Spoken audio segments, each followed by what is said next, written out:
call this meeting to order, and again, we'll do our roll call. Make sure this link is all working. Councillor Foster. Present. Councillor Van Leeuwen. Present. Councillor McElwain. Present. Councillor Kittrus. Present. Councillor Dunsmore. Here. Councillor McCrae. Here. Okay, we are all here. There are no addendums or corrections to the agenda today. Is there any disclosure of pecuniary interest under the Municipal Conflict of Interest Act from the councillors today? Okay, we did have a closed meeting, and I do have a recommendation coming out of our closed meeting. It is a fairly long one, so stick with me here. That the Council of the Township of Centre Wellington authorized the Mayor and Clerk to execute an agreement of sale and purchase between the Corporation of the Township of Centre Wellington and Robert L. Wood Brown to purchase a portion of land municipally known as 6483 BD Line North Fergus for the purposes of traffic daylight triangle in the amount of $5,000. And that the Council of the Township of Centre Wellington authorized the Mayor and Clerk to execute an agreement of purchase and sale between the Corporation of the Township of Centre Wellington and James Keating Construction Limited to purchase a portion of land municipally known as 6472 BD Line North Fergus for the purposes of a 2-meter widening of the existing road allowance in the amount of $5,000. And that the Council of the Township of Centre Wellington authorized the Mayor and Clerk to execute an agreement of purchase and sale between the Corporation of the Township of Centre Wellington and James Keating Construction 2004 Limited to purchase a portion of land municipally known as 6470 BD Line North Fergus for the purposes of a daylight triangle and a 2-meter widening of the existing road allowance in the amount of $74,000, and that the Council of the Township of Centre Wellington authorized the Mayor and Clerk to execute an agreement of purchase and sale between the Corporation of the Township of Centre Wellington and 531362 Ontario Inc. to purchase a portion of land municipally known as 6450 BD Line North Fergus for the purposes of a 2-meter widening of the existing road allowance in the amount of $4,000. And that the Council of the Township of Centre Wellington authorized the Mayor and Clerk to execute an agreement of purchase and sale between the Corporation of the Township of Centre Wellington and A.O. Smith Enterprises Limited to purchase a portion of land municipally known as 599 Hill Street West, Fergus, for the purposes of a 3-meter widening of the existing road allowance in the amount of $48,000. Can I get a mover, please? Councillor Foster, seconded by Councillor Dunsmore. All in favor? And that is carried. And just for folks that have joined us on the call, the purpose of those purchase and sale agreements were for the widening of BD Line for growth and making sure that we make that street safer. It'll include sidewalks along the side and a multi-use trail, a roundabout, and a couple intersection improvements. So that's the purpose of those agreements and sales. Okay. Approval and adoption of minutes. We have a couple sets of minutes there. I have a recommendation that the minutes of the council meetings held December 20th, 2021 and January 31st, 2022 be adopted as circulated. Mover for that, please. Councillor Kittrus, second by. Let's get a mover, and then I'll ask any questions if you have questions. Move by Councillor Dunsmore, second by Councillor McElwain. Any questions with those minutes, please? Councillor Kittrus. On page 9 of the 15 pages for December 20th on item 11.2, the minutes reads that John Mascaron indicated, and then on the second last line it says, and believes, and it should be in his opinion, this motion conflicts with the CAO.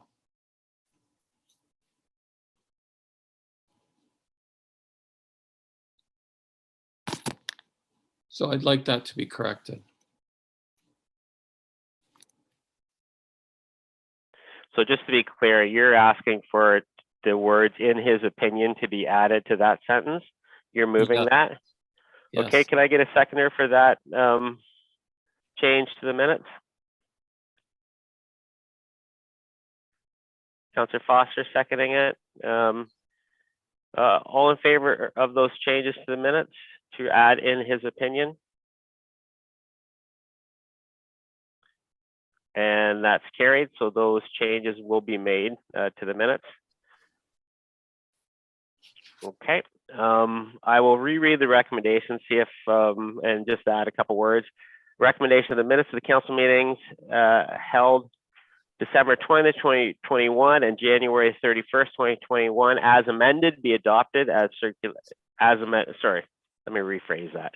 That the minutes of the council meetings held December 20th, 2021 and January 31st, 2022 be adopted as amended.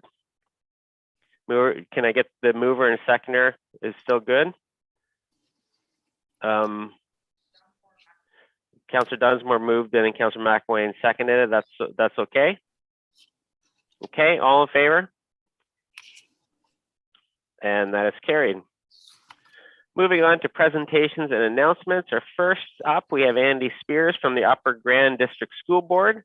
Request to honor the Paralympian Patrick Anderson. And I believe we have Andy Speers here and a team of people. Yes. Well, the floor is yours, Andy, if you want to go ahead, introduce who you have there on screen. Wonderful. Yeah. So I've got 3 grade 7 students here. They'll introduce themselves. They've got a little bit of a presentation ready to go. We're just going to present our screen here, if you don't mind, and then they'll get started. That sounds great. Desktop. Do we go to desktop?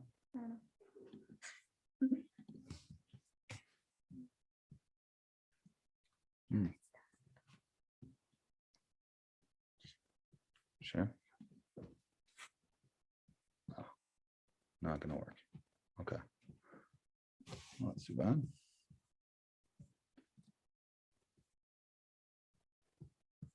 All right.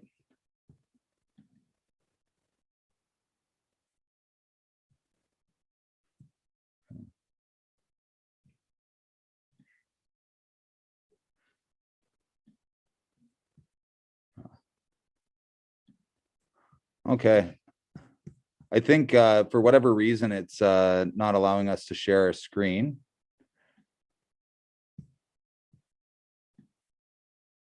Yeah, I think you've been allowed to be a host, right, Lisa and Carrie? Okay. Yeah, is it something to do with the fact that I'm not host of the? No, it should be good. We have allowed you to share the screen, so. Okay. Are you getting another message come up, Andy? Yeah, I'm just getting something that's come up, but like worst comes to worst here, they could still say their presentation here, and then I could just share the presentation with you guys to look over afterwards as well. Does that work? Or? Well, the other option, yeah, that would work. The other option is if you could email it to us quickly, we could share it from our end. Okay, I can do that. Thank you for your patience. That's okay. It's not too often we get students here, so we're going to make sure that we make the most of this one. You're excited. Okay, so we usually get boring adults on these calls. All right, so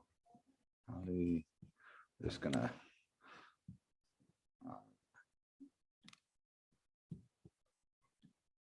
all right, so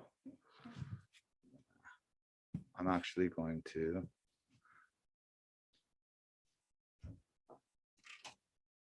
sorry to interrupt, I just need to return them. Okay. All right, Marilyn, I'm going to just email you directly and then you can share it out from there. Is that okay? Yeah, probably a better way to do it is K, then because it might take a little bit there. Do it to K O'Kane.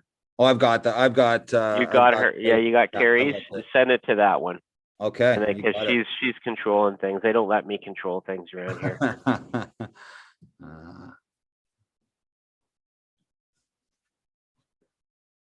right.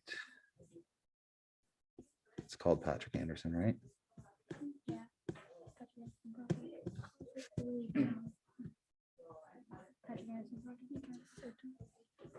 What? That's a good idea.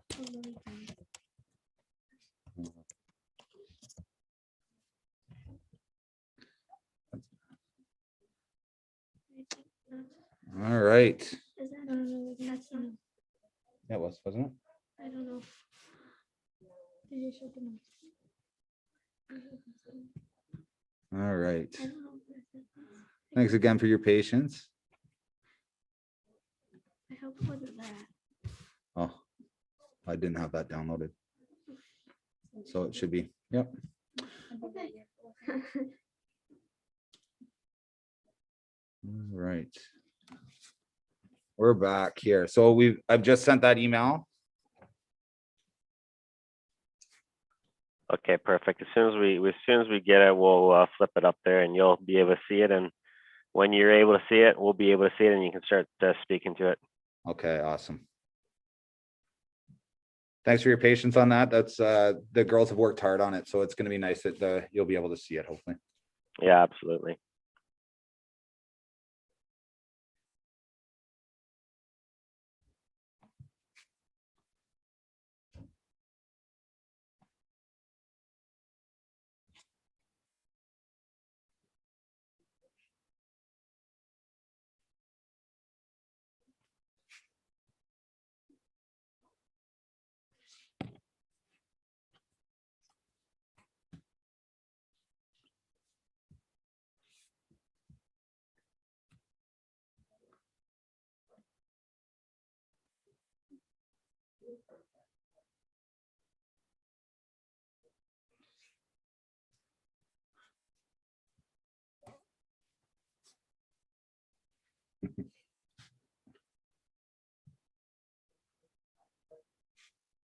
Awesome.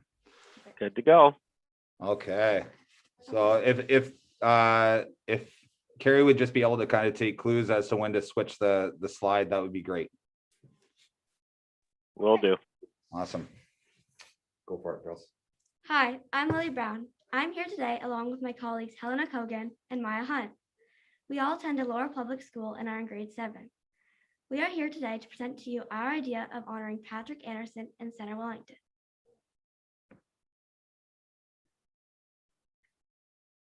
Patrick Anderson is a man of many talents, known for his incredible wheelchair basketball skills.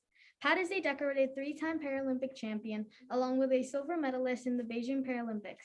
He worked his way up to the national team in 1997, also earning a wheelchair basketball scholarship to the University of Illinois. CBC has referred to him as the Michael Jordan of wheelchair basketball. Although he has many wheelchair talents, there is more to him, including being a working musician, a husband, and a father to 3 kids. Can you name anyone in our community that is the best in the world at something? Well, I can. 3-time Paralympic champion of wheelchair basketball, Patrick Anderson deserves to be recognized. In September, Patrick Anderson took the time to talk to Elora Public School virtually. As a member of this community, we are upset that we didn't know about Pat, his story, and his accomplishments. We felt that if Pat was an Olympian rather than a Paralympian, we would have known about Pat long before now. We would like to change that. We need to appreciate those who inspire us. There are many people in Centre Wellington who inspire us. However, can you name anyone else in our community that is considered the best in the world at something? By creating a Home of Patrick Anderson sign, we will be showing our respect for Patrick Anderson and his talents, but also showing that Centre Wellington is inclusive and understands the importance of honoring all types of individuals. Like so many communities in Ontario, we would like to honor one of our town stars, Patrick, with his own Home of sign. Anyone coming into Fergus would know that we are proud that Patrick is from here. Some examples of Home of signs in other communities include Scott Moyer and Tessa Virtue signs in Ilderton, Bobby Orr signs in Perry Sound, and Wade Gritzy signs in Brantford. Our goal would be to have 2 signs created for both north and south ends of Fergus. Each signs cost $197 plus HST. To create 2 signs, it would bring us to a total of $394 plus HST. Both signs will be completed immediately by Fergus Printing. We are hoping to put it up in the spring. Our proposition is to honor Anderson. To do so, we need your permission to create and put up the Patrick Anderson signs. It would be an honor to have this dream become a reality. Our prototype sign has many elements of Anderson's story: his own personal logo, which we have permission from him to use, his Paralympic accomplishments, the Canadian Paralympic logo, and the Canadian wheelchair basketball logo. This is a start and we are always open to council suggestions. In closing, Centre Wellington has the opportunity to be the first community in Canada to honor a parasport athlete this significantly. Centre Wellington has the opportunity to show that inclusiveness and accessibility matters in our community and beyond. Centre Wellington has the opportunity to share Patrick's incredible journey with the community and anyone who visits Centre Wellington. And most importantly, Centre Wellington has the opportunity to honor the greatest and most inspiring athlete to ever come from Centre Wellington and the best wheelchair basketball player to ever play the sport. Thank you for having us. Let us know if you have any questions.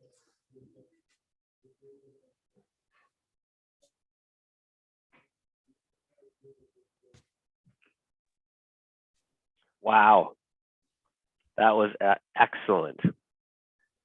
Thank you so much, Helena, Maya, and Lily for that, and Mr. Speers for bringing that to our attention. That was an excellent presentation. You know, all the detail that you put into that, the work, even to the design of the sign, that was a really, really good delegation. We should use that as a really good example of how people can delegate to their local council. Thanks so much for that. We really appreciate it. I will turn things over to our council to ask if they have any questions for our delegation today. Members of council, any questions, any thoughts? Councillor Dunsmore? Yeah, thank you, ladies, for the presentation. Can you think of, other than the signs at the entry of the community, have you given thought to any other way we could honor Patrick? We haven't thought too much about other options yet. We just knew that a sign would be a really great way to appreciate this amazing human being. If we have any more thought about this, we'll give you further notice. Okay, great. Thank you. Anything else from council? Well, thank you, Councillor McElwain.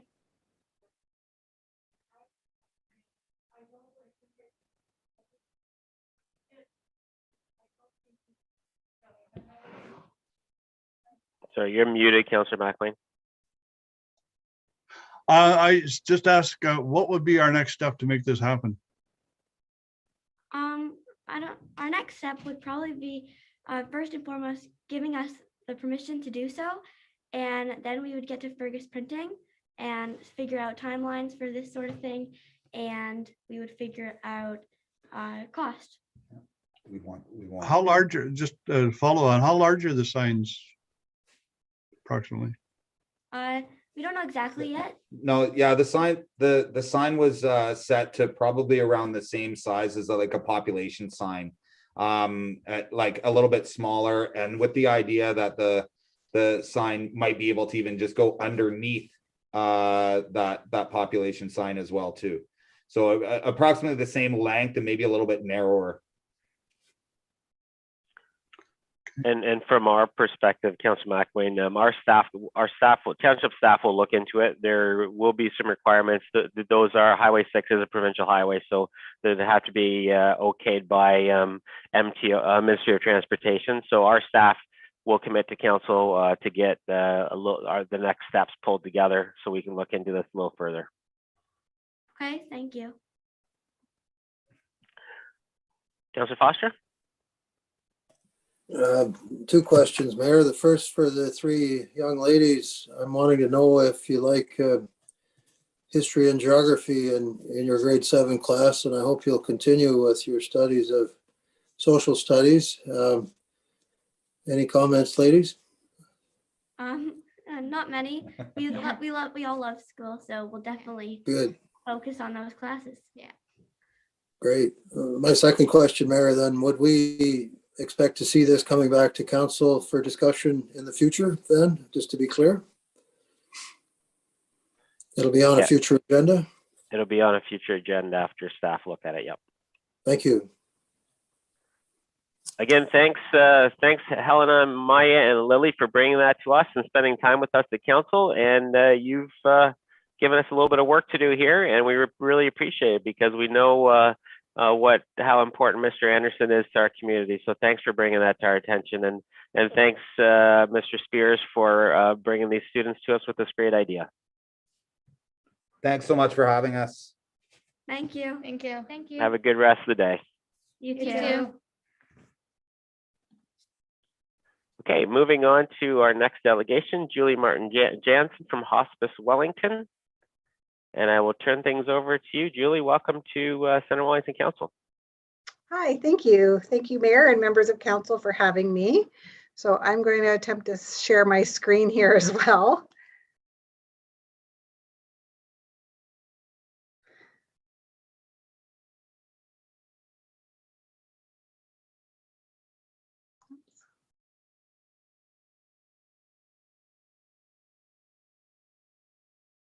Okay.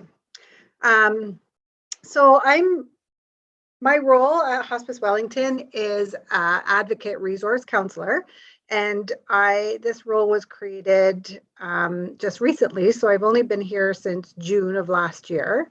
But my role is to get Hospice Wellington supports and services out into the rural areas. So I have all the lovely areas of Wellington County except for Guelph, so it's pretty vast. So most people think that hospice is about the place that you go to die.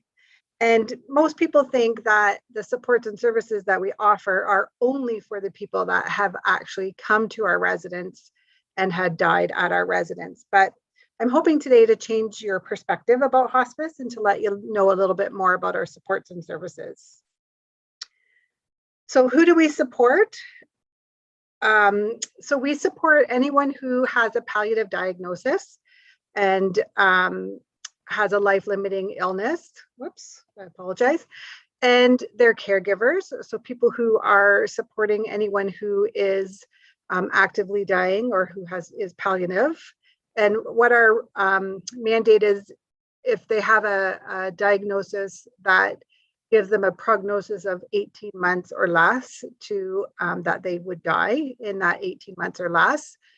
And then anyone that's living in Guelph and Wellington County that are bereaved or who are grieving the loss of a loved one. So your loved one doesn't have to live in Wellington County. It could be your family member or someone, a friend, anyone who lives like in Toronto or BC. If you live in Wellington County, we're here to help support you. So the goals that we have of palliative care are that we want to treat people and help them in their journey as early as possible. So as soon as they have that diagnosis, we're hoping to come and help them with anything related to psychosocial, spiritual, help them with earlier on in their journey to get their paperwork in order, to help them with advanced care planning, and just basically help them with that journey of where they are going and what things they need to do. It's all about their journey and not about us. So we're here just to help support them. And we at Hospice believe that the end of life does deserve as much beauty, care, and respect as the beginning of life. And we want people to know that we are here to support them. So some of the programs that we offer for palliative people are, we have a palliative day program here at the Guelph office in our community support level, which is the bottom of our resident building. And I think it's every week, they have a support group for people who are palliative.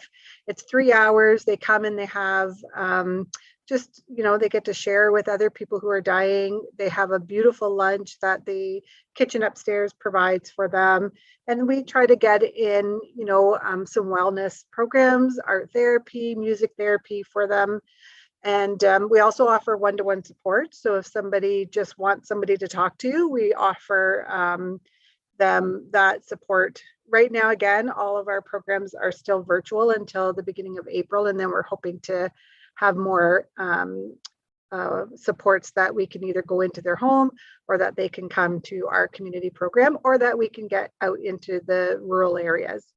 So what our volunteers would do was for someone who is palliative is they can be a companion for them, sit by their bedside, help them write letters or share stories. They can have just any conversations with them that they want to have, help them talk to their families. We have wellness supports for people who are palliative. So there's a distance Reiki and therapeutic touch that is again over the phone. And we have also end of life vigil for people who are dying in long-term care homes. So I think we are in 8 of the different long-term care homes in Wellington County that we have a volunteer that will go in the last 24 to 48 hours of somebody's life. If the family member, or they don't have family members, or they don't have anybody to stay with them, we will have a volunteer that will sit with them through the night, because we believe that nobody should die alone. So for the caregivers, the supports that we offer for caregivers are, we do have group supports. Again, right now they're virtually, but they will be in person. We have 2 on the go right now, virtually, one for rural that I'm doing, and one that is done here at the community level in Guelph. And then we're hoping to, in April, we're hoping to have 2, one in Erin and one in Rockwood at the family health team, and hoping to have 2 caregiver groups out in the rural areas, and then one again still here at the hospice community level. We also do one-to-one supports for caregivers. It can offer them respite, that they can sit with the loved one who is dying and give them a chance to actually have a shower, or just go out and do their gardening or something that they need to do. And once we get back into in person, that'll be lovely. And we also have, again, with the caregivers, we can help with any advanced care planning, or give them, we don't give advice on any legal or anything like that, but we can direct them in what resources are out there that they could use or that would be helpful, and what sort of, again, what resources that are in their area, if there's anything in their area. And then for the bereaved, or people who are grieving, we have grief and education support workshops. So we've done different ones on coping through the holidays. We're looking at doing more specific one right now. We have a writing group coming up. It's called Bearing Bereavement Writing Group. And we have a morning walking group that is usually out at the Royal Distributing Athletic Performance Center. I haven't been there myself, but there's pictures on my wall in the office here, and they look beautiful. So it looks like it's a nice place to go for a walk. They also can have bereavement supports, can be in a group. We have a specific spousal loss group, and we can do one-to-one grief supports. And they also are offered wellness supports. So the bit about the wellness supports that we have is there's different things that we do for wellness, and they're offered to any of the palliative caregiver or bereaved people. So we did have peaceful yoga, and unfortunately that's on hold right now. But again, the Reiki and the therapeutic touch are virtual right now. And then we have our Well on Your Way. It's a Sparks Connect. So it's a resource platform that's online, and it has recorded mindful meditations. It has some self-compassion practices, and you can go on at any time. So the nice thing about that is, as caregivers, we know that you don't have a lot of time and for yourself. So this is nice that if, at 10 o'clock at night, you finally get to have a break, you could actually sit down and do some mindful meditation if that helps with you. And we also just created a new caregiver circle on that Well on Your Way Sparks Connect, so that you can go in and look for different resources to help you through where you are at that moment. So I always like to put the map on there to show everybody, and I'm sure you guys are all well aware of Wellington County, but so my role is everywhere but this little blue section here. So my role is to travel into all these areas of Wellington County to offer supports and look at what's filling the gaps, what's there, what's not there, what can we do, how can we partner with people. And then how this job came about for myself, it's a 3-year funded project that we were lucky enough to get money from an estate of, this is Oscar and Clara Bookbinder. They were from Rockwood, Ontario, and they were music teachers. And when they died, they both died at Hospice Wellington in our residence. And they bequested part of their estate to Hospice Wellington in the hopes of getting some rural connections in and out into the other areas. not just specific for Guelph. So what they did was when they had this money, they put together a group. They commissioned people from all of Wellington County to look at where the gaps were and what could we do and what could we bring out into the areas. So a lot of the gaps were supports for palliative people, for their families, and for the bereaved. So my role for the first 6 months basically has just been being in all those areas, looking at meeting people, networking with people, figuring out what resources they already have there, because we're not coming in trying to take over anything. We're trying to see what we can do to help in that area and help the people of each township. And then the outcomes of my role in of this funded project is to make sure we build some strong and sustainable relationships and collaborations and partnerships with community members and other service providers. So we're working with the Alzheimer's Society to put together a workshop that talks about working with people who have dementia, and then once they die, we're kind of that bridge to support and that transition into our supports for the bereaved. So we're kind of working on those kind of partnerships. We want to make sure we provide that exceptional care to palliative caregivers and bereaved people in Wellington County. And the other great thing about our programs is they're all free. So all of our programs are at no cost to anyone in the community because of those generous donations from community members and from people. We just did, I don't know if anybody saw it, but we just did our big handbags for hospice fundraiser the other night, and it went over really well. Boy, women really like their handbags. There was a lot of them on there. I think we had over 80 different handbags, so it was really great. So it's a really good fundraiser, but that money does go right now. It was specific to our music program and expanding our music program, so that's kind of nice. And every 4 times a year, we put out a newsletter or our programs in it. It's called At a Glance. And so every quarter we have different programs. Usually we'll always have a caregiver, a palliative, and bereavement supports, but sometimes we'll add different things in there. When our art therapist is back, we'll have some things like that. And it might be different every quarter for different programs that we just are trying. So, and I'm trying to get some unique programs into the rural areas. And I always love suggestions and networking with people. And if somebody thought, oh, this would be a really great idea, then my role is to try and figure out how we can do that. So far, we're doing pretty good with trying to get some supports, and I have met some really awesome people that are, kind of helping and getting me to reach and connect with the right people and in the areas. So, so the last thing I have is just that with your support and involvement, hospice can grow in the rural communities, and that's ultimately our huge goal right now with this pilot project, is to make sure we can get these programs into the rural areas, because somebody in Mount Forest doesn't want to drive all the way to Guelph for a program. Virtual has been great with reaching people, but when we're back into doing in person, I'm hoping to still have a little bit of virtual. We probably will still incorporate virtual into our programs, but and we would love to hear from you if you have suggestions or ideas, or just anything that you think would work well out in the communities. I'm always willing to listen and hopefully figure out how we can make that work, or who I could partner with to make that work.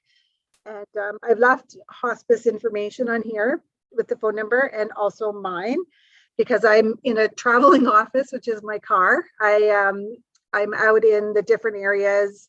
I'm only in Guelph 1 day a week, and the rest of the time the family health teams have been really supportive and have offered me office space in in all of the communities actually. So if I'm ever in Fergus, or I'm usually in Rockwood, Erin, Drayton, and Mount Forest. And then I've been working with chatting with the girl from the Upper Grand and who does the caregiver group there. So we're looking at how can we do stuff together, which is really awesome. So yeah, so that is it of what I am doing and what we're trying to do with the rural areas for Hospice Wellington. And I think right now too is just getting the word out there and trying to promote what we want to do and how we want to do it. And then after the 3 years is up, is to continue on with those programs that we have managed to get working out in the rural areas, and hopefully continue being out there and helping people. And that's our main role, is to be there for anyone who needs us in the community. So thank you again for allowing me to come on to your meeting. And if anybody has any questions, I'm more than happy to try and answer them the best I can. Thanks very much, Julie, and Welcome. thanks for all that you do and the important services you provide to our communities. Really appreciate you coming and letting us know what those are all about today. Questions, comments from council? Councillor Foster? Thank you, Mayor, and thank you, Julie, for your presentation. I'm wondering, Julie, do you foresee a time where we might actually have a hospice facility, a building in Centre Wellington, or perhaps North Wellington, or Minnow? Do you see that as an end goal? Well, personally, I'm not sure. I know that there have been talks about that prior to me coming on here. And there was a committee that was put together, and our executive director, Pat Stewart, said to me, if anybody has questions about that, they can certainly call Pat, because she was part of that group. So I don't know where it stands now, unfortunately. Right. But yes, I've heard lots of people ask that question, and definitely, you know, we're only 10 beds. There's only 10 beds here for all of Exactly. Wellington. Yeah, so I know that there had been talks, and I know that Pat Stewart, our executive director, again, would be very happy. So the numbers on the part of my slide there, that anybody could call and ask about that. And I don't know who was on the committee. I know it included Upper Grand, Mount Forest. I know all those places were on that group. But and when you think about, like, our funding comes from, almost 60% of our funding is from donations and estates, and so it's a lot of money that we rely on to run our programs from those generous donations of the community. So so then again, Pat would probably be the best person to answer that question for you. Councillor Kittredge? Thank you, Mayor. Thank you very much, Julie, for making the presentation. I know a little bit about your organization, and it's just, I'm just wondering, are you looking for us? Do you have cards that we could put in our rack, because we're opening up our offices? Just about the care, because caregivers need support, and I understand that that's a big facet of your job. And so I'm just wondering, is there any kind of advertising we could do on our website, just that these services are, you know, part of our community? And so I'm just sort of wondering, like, my wife's on the board of directors for yours, so I know a fair bit. I know how well run you are, and I know that this is an incredible organization, and I'm just sort of wondering what we can do to help, you know, in the rural areas for this, you know, this really support that you give in at the special time. So I'm just wondering, is there anything that you think that we could do concretely, like, to help the word get out? Yeah, and that's the biggest thing, is getting the word out there. And I know a lot of people, even one of the doctors I was talking to, he was amazed at all the stuff we do. He said, "Oh, I thought you were just a building." But it's not, it's about more than that. So we do have a lot of stuff on social media. We have Instagram, Twitter, Facebook, but I can get them to send, we usually have a link to our At a Glance, which is all of our community supports that we have. And it'll tell you anything that's out in the rural areas or that's happening here at the program. And then you could put that link on your website for anybody to go to and see that. And that would be helpful because we have a mass list of people we send it to, but if they don't, we're relying on them to tell somebody about the programs. And a lot of what I do in rural is I send it out by email, but then I do little flyers and I go around to the grocery stores and I try to put them in, in Fergus and in Drayton. And I've got little places now that I'm getting used to where I go put it when I have a new program that's running in rural, I'll go put up flyers as well to try and get that information on there. But I can definitely send you the link. And would I send that to you, Carrie, to get out or? Okay. Thank you for that. I definitely would appreciate getting the word spread out there. That would be great. Great. Thank you again very much for taking some time to be with us today, Julie. Really appreciate you providing all of us, all councillors with that information, because we do talk to a lot of individuals, a lot of families on a daily basis. So it's really good to know that those services exist in our community. Yeah. Thank you very much.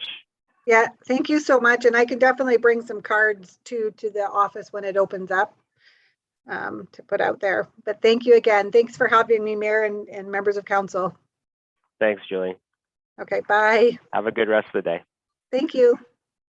Moving on to 8.3, my county council report. I have a couple things I wanted to bring to the attention of councillors today from our county council meeting last week, Thursday. One, we had a Smart Cities Project annual report. So this project was launched in 2020. It was called Our Food Future. And it's a partnership between the county and the city of Guelph. If you recall, in 2020, we won a $10 million project from the federal government. So that's well underway. COVID has put a bit of a cramp in our style, but the project team has rebounded and been flexible. And the purpose of the project is to create a circular food system in the Guelph-Wellington area that eliminates waste by reusing as much energy, nutrients, and materials as possible, and generating value for those things as a result. So it's a very collaborative project. 49 partnership organizations, 995 stakeholders. It includes farmers, food processors, restaurants, technology companies, universities, local businesses, not-for-profit organizations. The list goes on, and all these groups have roles to play in the process.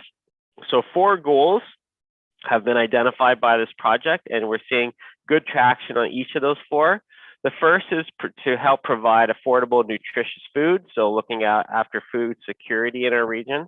The second is to drive new circular businesses and collaborations. We're seeing some really innovative things out there right now. The third is to start to view and use waste as a resource. So a good example is the county's Green Bin Organic program, and that fits into this project. It's diverted 2,500 tons of organic material from the landfill site. So that's really good news. And also the fourth thing is to systems change. So look at our policies, look at our processes, our practices, our regulations, and see if there's any barriers to supporting a circular food economy in the Guelph-Wellington area. So a lot of good things coming out. There's a pretty fulsome report out there that I can make available to council and anybody else in the community that would like to see that. The second report that we received last week at County Council was the Western Wardens Caucus workforce strategy. So the Western Wardens Caucus, I don't talk too much about this, but it represents 15 upper and single tier municipalities in Western Ontario, 3 million residents included there, and 300 communities. It goes all the way from Essex County in the southwest to Bruce, Gregg, and Simcoe counties in the north. So the Western Wardens Caucus is getting more organized than it's been in the past, and we're working really hard to bring a united and consistent voice to Queen's Park about matters that are similar, that we all challenges that we all share. And so one of the things that we worked on together was the workforce development strategy. And we presented it to the Ontario government a few weeks ago at a multi-minister delegation at the Rural Ontario Municipalities Association conference. We had 6 ministers at that delegation, and we talked about things that matter in a very targeted and focused way. We focused on 4 goals that we all share. 1 is workforce retention and attraction. 2 is leveraging our existing population. 3 is attainable housing, and 4 is employer recruitment and retention. So each of those different themes, we talked about what we're doing, and we asked for help from the Ontario government in each of those areas. So I'll be continuing to work with the Western Wardens Caucus to bring our concerns, especially when it comes to attainable housing, because we're doing a little bit more work than some of the other counties at both Wellington County's side of things as well as Centre Wellington side of things. So we want to make sure that we're bringing that to the attention of the Ontario government. So again, that is a full report available on our Wellington County Council agenda from last week. The third thing I wanted to mention is a motion that was presented by Mapleton Mayor and County Councillor Greg Davidson, and it's related to automated speed enforcement. So I don't have to tell anybody here, speeding and aggressive driving is one of the issues that all of us hear about on a daily basis here, and it's the same in the county. It's a major concern, and there's some evidence that suggests that automated speed enforcement may provide an effective way of reducing speeds in some of our community safety and our school zones.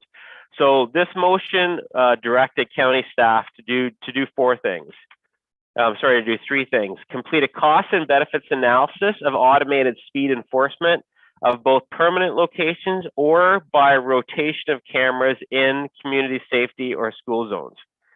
2, to lead discussions with local municipalities within the county as partners in the local implementation of automated speed enforcement. And 3, complete a report through the county's road committee for discussion. So I supported this motion because it's consistent with the direction that's provided by our County Roads Master Plan. It appropriately funnels the discussion through our existing county standing committee structure, and it also engages our professional county staff to write the report.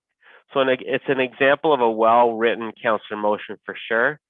And Mayor Davidson's motion received unanimous support at County Council. And so I'll be keeping our Township Council aware of how that report is going.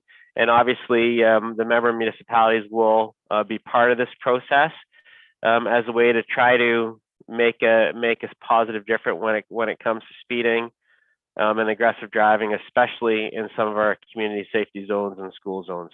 So stay tuned for that to come through. There's nothing more that I can provide at this time on that one, but staff have been given the direction to move ahead on that. So I think that's really, really good. Okay, sorry for that was pretty lengthy. Sorry about that. Moving on to Councillor Committee updates. Councillor McCray. Thank you, Mayor Linton. Through you. Last GRCA. Last Friday was our annual general meeting of the GRCA general membership, which was well attended by various government and other dignitaries.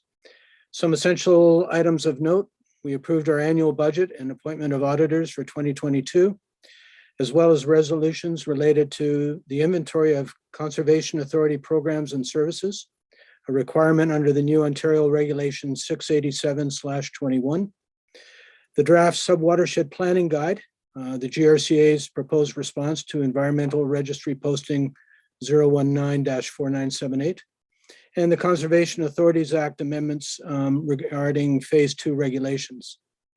We also reviewed the water control structure's major maintenance forecast for 2022 through 2026, related to the GRCA's 27 dams and 6 community dikes.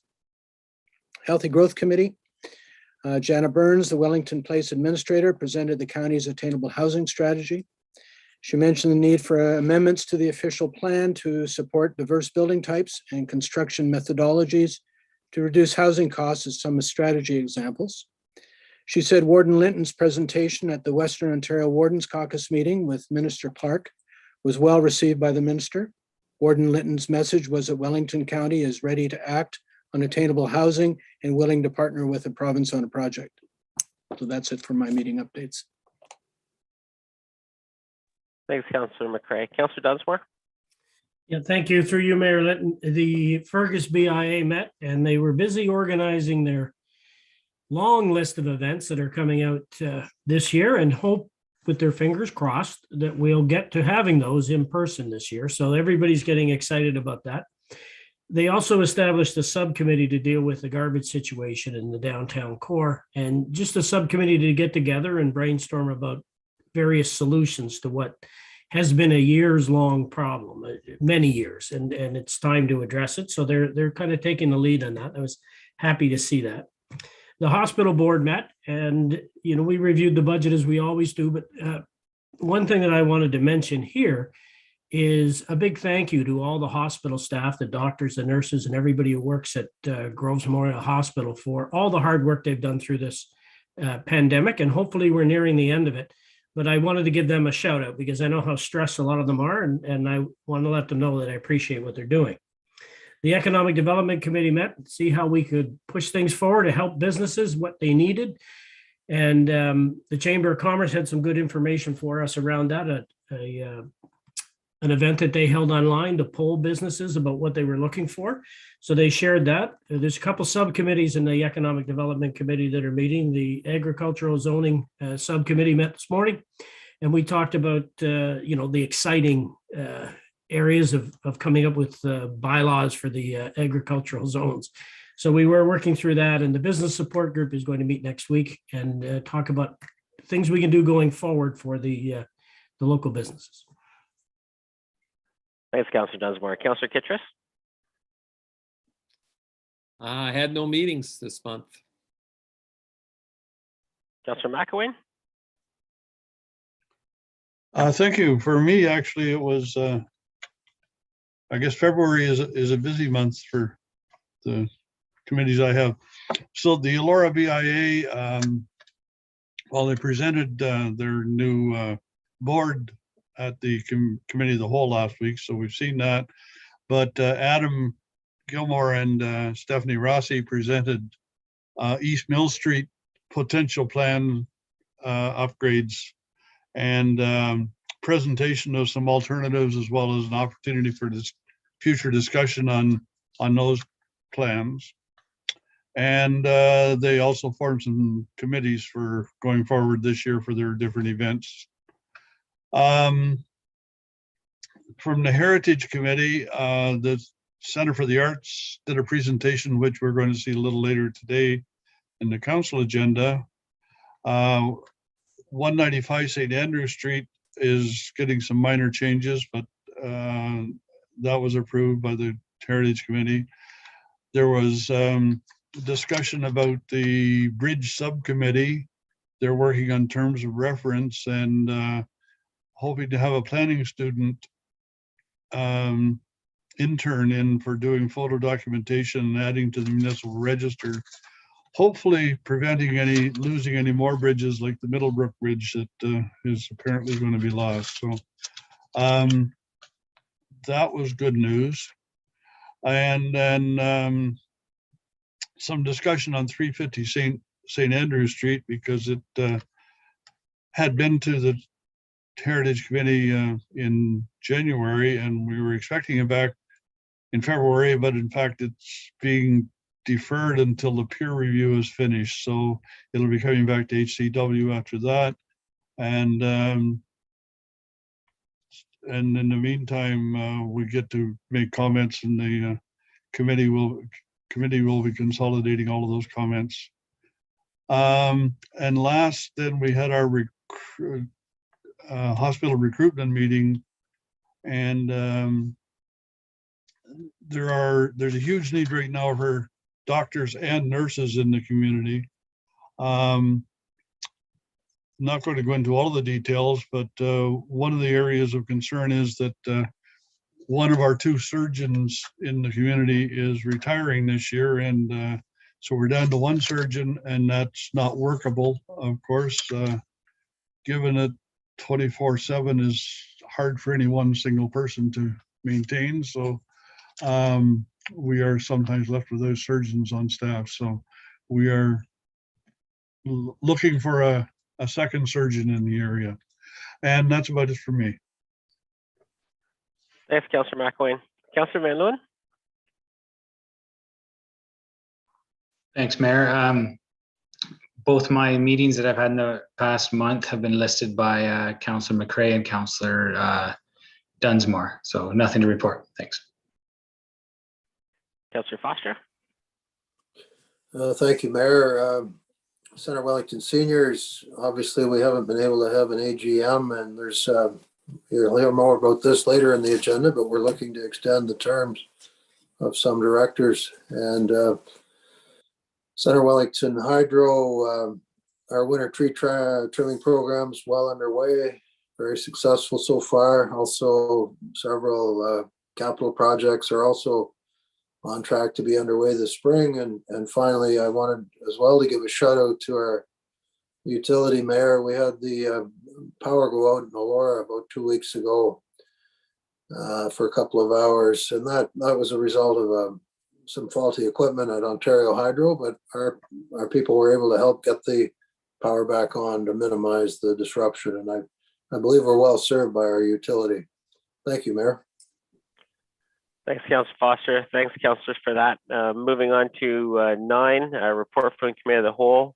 A recommendation there, the Council of the Township of Centre Wellington approve the report from Committee of the Whole dated February 22nd, 2022 as circulated. Can I get a mover for that, please?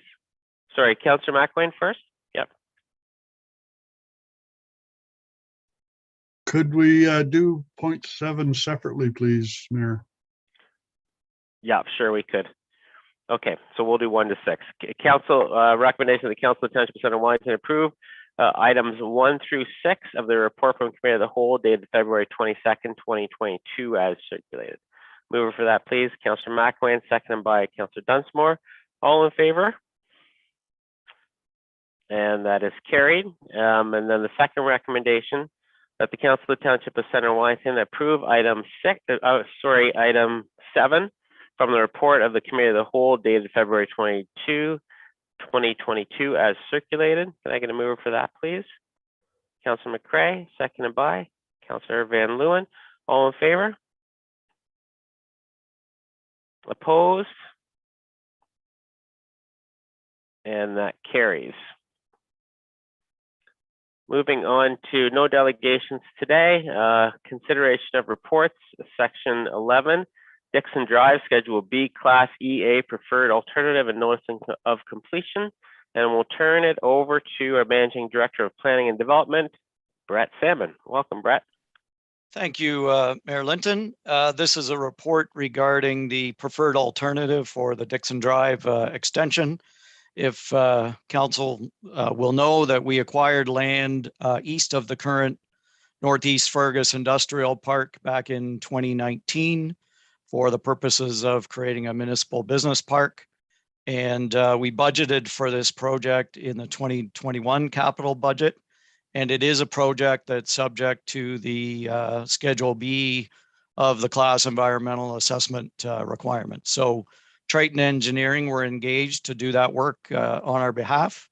And Dustin Little from Triton is here today to present the findings, the preferred alternative, and get council to endorse it and publish the notice of completion. So I'd like to thank Dustin for his work on this file, and he can do his presentation. Also, I'd like to thank the staff in infrastructure services, in particular Colin and Adam Gilmore, for helping out planning and development department that doesn't usually do Class EAs with the process on this one. So I'll turn it over to Dustin. Thanks, Brett. Welcome, Dustin. Thank you. Thank you very much. So I will just share my screen here now.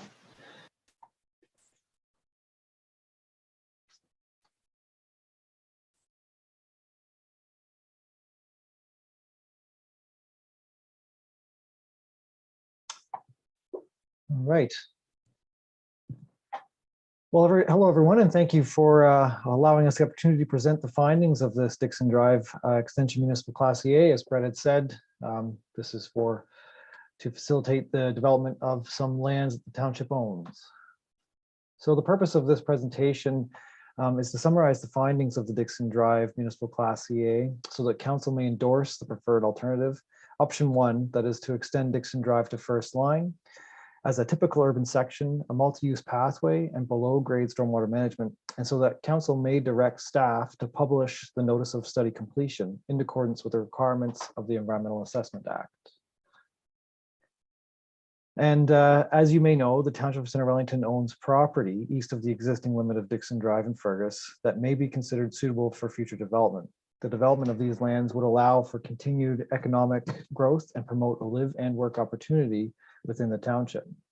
However, in order to facilitate economic use of these lands, the existing Dixon Drive would need to be extended, ultimately connecting to first line. Extension of the municipal right-of-way is classified as a project that would require a municipal Class E study be completed, as Brett had mentioned. So therefore, in early 2021, Triton began assisting the township with the municipal Class CA study, issuing the notice of study commencement by June. By November of 2021, Triton and the subconsultants hired had completed the necessary studies to support the municipal Class CA and prepare for the public consultation, which was then held virtually in January of 2022, allowing us to select the preferred alternative presented here today. Currently, we are presenting the preferred alternative, anticipating that we may issue the notice of completion to stakeholders and agencies in March of 2022. This would then allow the municipal Class CA to be completed by April of 2022, with detailed design, tendering, construction beginning in late summer of 2022 and being finished in the summer of 2023. And as with any municipal Class CA, a number of consultations need to take place. The notice of study commencement was issued in the spring of 2021 and included letters and notices issued to the governing agencies, stakeholders, Indigenous communities, and the public. A general public notice was also advertised in the Wellington Advertiser on June 24th and July 1st. The online Public Information Center was then held in January of 2022, with the letters and notice of the Public Information Center being issued January 26th and January 13th in the Wellington Advertiser as well. The Public Information Center presented the study process and the expected preferred alternative. The materials, including the presentation, similar to this one, were publicly available from January 17th to January 31st. So we are now in the final stage of consultation, that is presenting the preferred alternative to council. So during the initial stages of the study, 5 alternatives were, which are also referred to as options, were developed. Options 1 through 4 presented the extension of Dixon Drive to first line and a cul-de-sac to the south. Option 5 as the do nothing option. Details regarding these options we'll explore a little bit later on. So in order to support and determine the preferred alternative, a number of studies have been initiated and completed. This included a business park strategy report that Brett had mentioned earlier, which was completed in May of 2021, a stage 1 archaeological assessment and our cultural heritage impact assessment, which was completed in October of 2021, a geotechnical investigation, which was completed in October of 2021, an environmental impact study, which was completed in the spring and summer of 2021, and a hydrogeological study that was completed in November of 2021 and is ongoing as it monitors the groundwater levels over the course of a year. And a traffic impact study, which was completed in the fall of 2021 and then finalized in January of 2022. The overall study was assessed based on its impact to key environmental factors. The cultural and archaeological studies assessed the impact to social and cultural environment, both of which yielded limited short-term impacts to the existing environment. The stage 1 archaeological assessment found that there may be presence of both Indigenous and Euro-Canadian archaeological resources. And as such, a stage 2 archaeological assessment has been initiated and will be completed prior to any works commencing on the site. It is not anticipated that this stage 2 assessment will yield any impact on the preferred alternative, as the necessary mitigation measures can be implemented. And the environmental impact study was initiated to evaluate the expected impact on the natural environment. The findings of this study indicated that there were no expected impacts to the existing trees or natural vegetation wildlife, and species at risk were also identified. However, strategies to reduce or eliminate risk and disturbances will be implemented, resulting in minimal impacts. Further to this, the road alignments proposed do not enter into the expected wetland or its buffer. Where the multi-use pathway enters the wetland buffer, mitigation measures will also be implemented. Any potential negative impacts to the adjacent wetlands, such as lowering of the water table, which affects certain vegetation species and potentially creates a barrier for reptile and amphibian movement, will be mitigated by the use of low impact features and construction methods for the multi-use pathway. So based on the findings of these studies, each alternative is then assessed based on its impact of the social, technical, natural, and financial environment. Each option's impact to the social environment was explored and assessed. The assessments were based on the expected impacts of construction, any received input during consultation, the land use, traffic impacts, and expected changes to the social amenities, and the impacts to heritage, archaeological, or cultural features. From a technical perspective, the options were assessed based on their expected impact to safety as it relates to traffic, emergency access, streetscaping, stormwater management, and source water protection. The options were also individually assessed based on their expected impact to the natural environment, including the sensitive areas, wildlife habitats, fisheries, and aquatic habitat and species at risk. And finally, the options were assessed based on their expected capital and operational cost.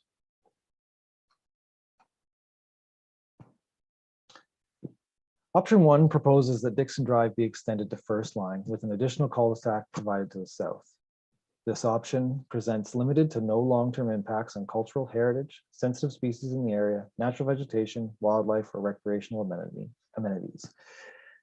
It provides curbs and gutters and a multi-use pathway for pedestrian connectivity and safety. Stormwater management and drainage is provided by way of below-grade features that will require minimal, non-intrusive maintenance and provides increased source water protection. The total estimated cost for this option is $3,605,000. Option 2 is similar to option 1 in that it proposes that Dixon Drive be extended to first line with an additional cul-de-sac provided to the south. This option again presents limited to no long-term impacts on cultural heritage, sensitive species in the area, natural vegetation, wildlife, or recreational amenities.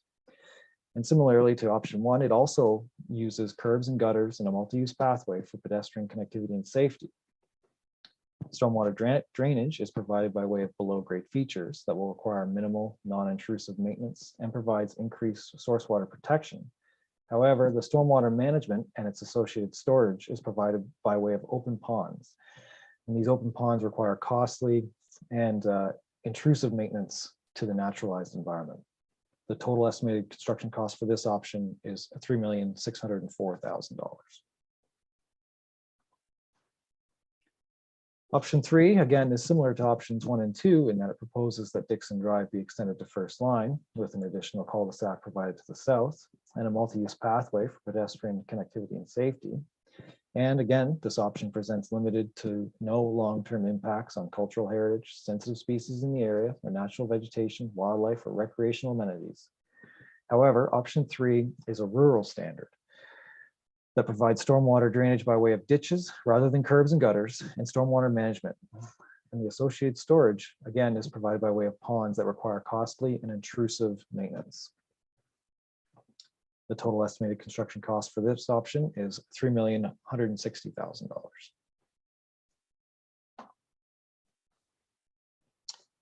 And then option 4 is similar to the other options in that it proposes, again, the Dixon Drive be extended to first line and an additional cul-de-sac to the south. However, there is no multi-use pathway in this option. This option also presents, as the others, no long-term impacts on cultural heritage, sensitive species, natural environment, wildlife, or recreational amenities. And it again is a rural standard cross-section that provides stormwater drainage by way of ditches rather than curbs and gutters. Stormwater management and the associated storage is provided by way of an open pond that requires costly and intrusive maintenance.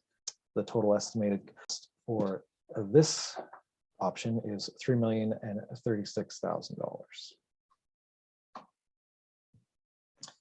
And then the final option or alternative is option 5, which is to do nothing. This obviously has no impact to terrestrial wildlife, groundwater, climate change, anything like that. Very low cost. However, it does not allow for continued economic growth of the community.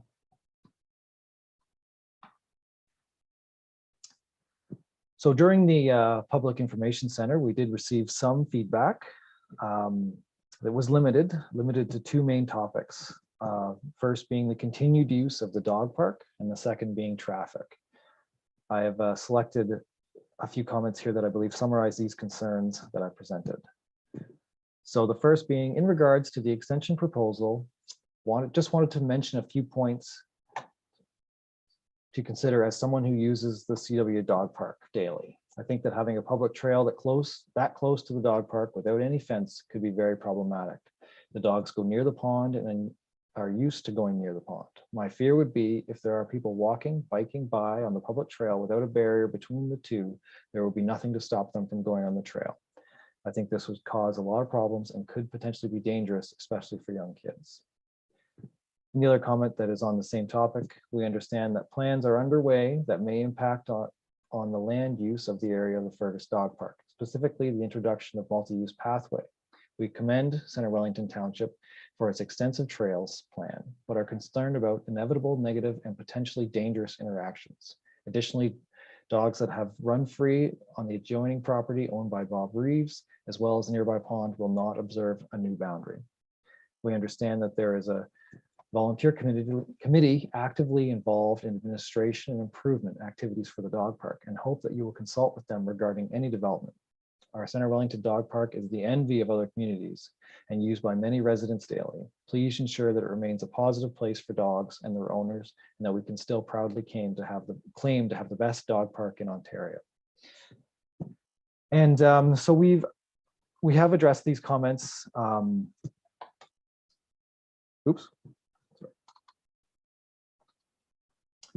We have addressed these comments in providing feedback to the people who provided them. What we're going to do is we're going to continue conversations with the Dog Park Committee and the Community Services Advisory Committee to ensure that their concerns are heard and addressed to the extent feasible. The main issue dealing with the interface between the dog park and the multi-use pathway will take place on the existing unopened Glengarry Crescent right-of-way, which is not part of the Municipal Class A, but we do intend to deal with that during the detailed design. And then we really only received limited feedback from a traffic concern, and I will now just present that comment. The study did not make light that the intersection at Highway 6/St. Andrews Street and Gordon Street, which provides access to the proposed Dixon Drive from points north and west of Fergus, has deficiencies in both southbound left turn storage onto Gordon Street and northbound left-hand storage onto 19 Side Road. The study does not indicate that the Highway 6/St. Andrews Street southbound left turn storage onto Gordon Street is too short for left turning semi-transport trailers and B trains, which may service some of the proposed uses for the development land. The study's site-generated trips is inconsistent with the Business Park Strategy Report as presented to Council by the Manager of Economic Development and prepared by McSweeney Associates dated May 2021. The study's baseline traffic study did not take into consideration the reduction of traffic experienced during the COVID-19 pandemic. So this comment and concern as it relates to Municipal Class A has been addressed through a formal response, which explained that the connection of the first line in Dixon Drive does not have any anticipated negative impact on any of the intersections. We clarified some aspects of the Business Park Strategy Report and sort of focused in on how it suggests that we limit the land use within the area of the business park to business types that are not expected to produce high levels of traffic, particularly transport or semi-trucks. So further to this, as the lands fronting this road are developed, it may be warranted to have the proponents of those lands complete their own traffic impact studies to ensure there's no negative impacts. And so finally, we do have our preferred option. So from a technical perspective, option 1, which is to extend Dixon Drive to first line, is the best option as it provides increased safety for pedestrians and vehicles, given the curbs and gutters, which offer a continuous barrier as opposed to open ditches. The short and long-term impacts to the environment are reduced by easily maintained infrastructure, that is the below-grade storage, the below-grade conveyances, and it offers protection from the source water, or it offers source water protection by conveying the stormwater runoff through sewers rather than through ditches.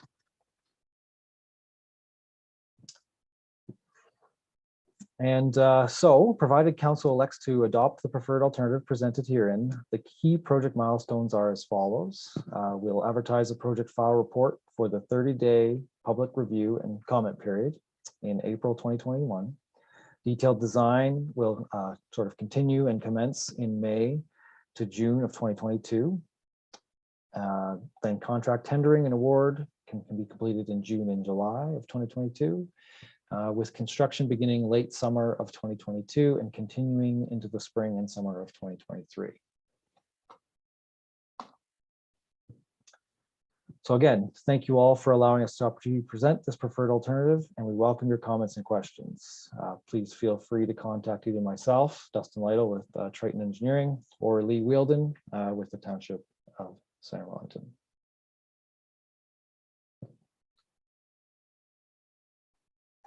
I guess I'll turn it back to you, Brett, or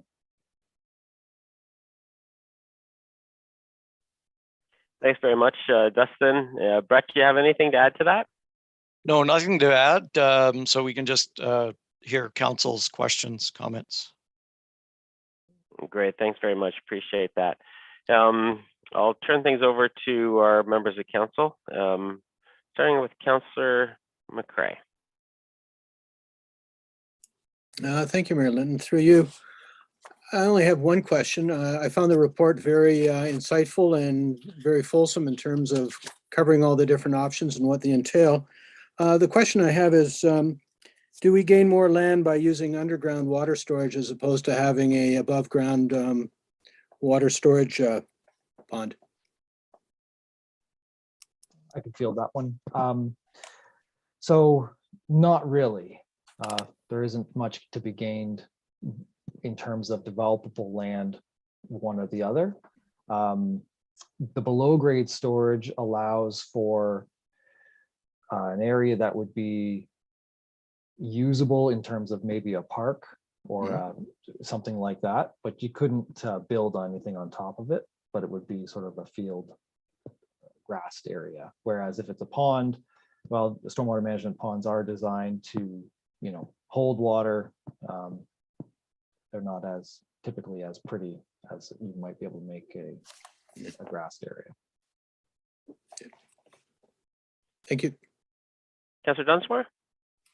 Yeah, thank you. Through you, Mayor Linton. This is there's been a lot of work over the last couple of years put into this, and I want to thank staff, and I want to thank the consultants. McSweeney and Associates did a great job getting us to here, and the Economic Development Business Park Subcommittee has put in a lot of time and effort, and I see that Dawn and Bob are here from that committee, and I want to thank them too. The issue for me is the design and the look. We've always had a concept that we would have, and I think it was Councillor McElwain who put this forward the first time, a business park as opposed to an industrial park. And so the use of the curbs and the underground water drainage system is to present that higher feature business park for the community and the businesses that are coming in there. And I appreciate all the feedback we got from the residents, but I really support option number one, the preferred option, and that's the way to go. Thanks, Councillor Dunsmore. Councillor Kittrus? Thank you, Mayor. I'm a little bit disappointed in this report.